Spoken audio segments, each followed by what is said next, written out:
A Levite and his concubine. In those days, when there was no king in Israel, a certain Levite was sojourning in the remote parts of the hill country of Ephraim, who took to himself a concubine from Bethlehem in Judah. And his concubine was unfaithful to him, and she went away from him to her father's house at Bethlehem in Judah, and was there some 4 months. Then her husband arose and went after her, to speak kindly to her and bring her back.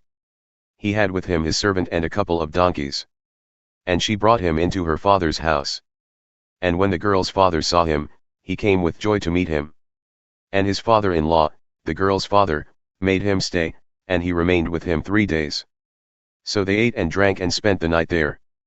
And on the 4th day they arose early in the morning, and he prepared to go, but the girl's father said to his son-in-law, "Strengthen your heart with a morsel of bread, and after that you may go."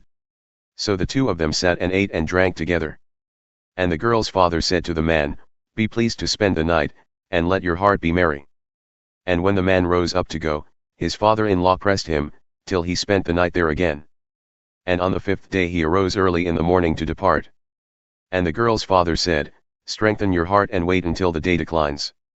So they ate, both of them.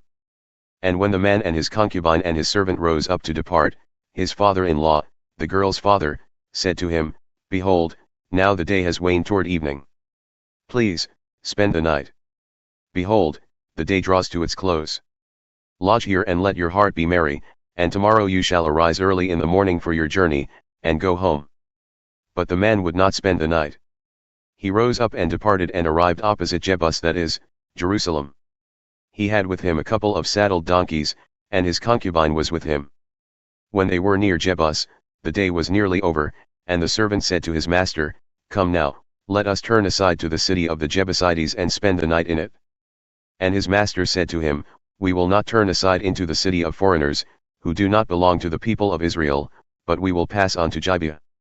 And he said to his young man, "Come and let us draw near to one of these places and spend the night at Gibeah or at Ramah."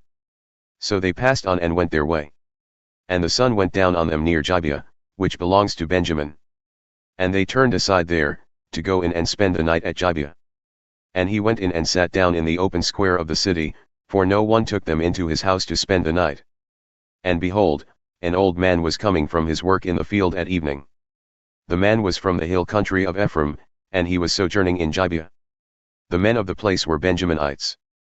And he lifted up his eyes and saw the traveler in the open square of the city. And the old man said, "Where are you going? And where do you come from?" And he said to him, "We are passing from Bethlehem in Judah to the remote parts of the hill country of Ephraim, from which I come. I went to Bethlehem in Judah, and I am going to the house of the Lord, but no one has taken me into his house. We have straw and feed for our donkeys, with bread and wine for me and your female servant and the young man with your servants. There is no lack of anything." And the old man said, "Peace be to you, I will care for all your wants. Only, do not spend the night in the square." So he brought him into his house and gave the donkeys feed. And they washed their feet, and ate and drank. Gibeah is crime. As they were making their hearts merry, behold, the men of the city, worthless fellows, surrounded the house, beating on the door. And they said to the old man, the master of the house, "Bring out the man who came into your house, that we may know him." And the man, the master of the house, went out to them and said to them, "No, my brothers, do not act so wickedly, since this man has come into my house, do not do this vile thing.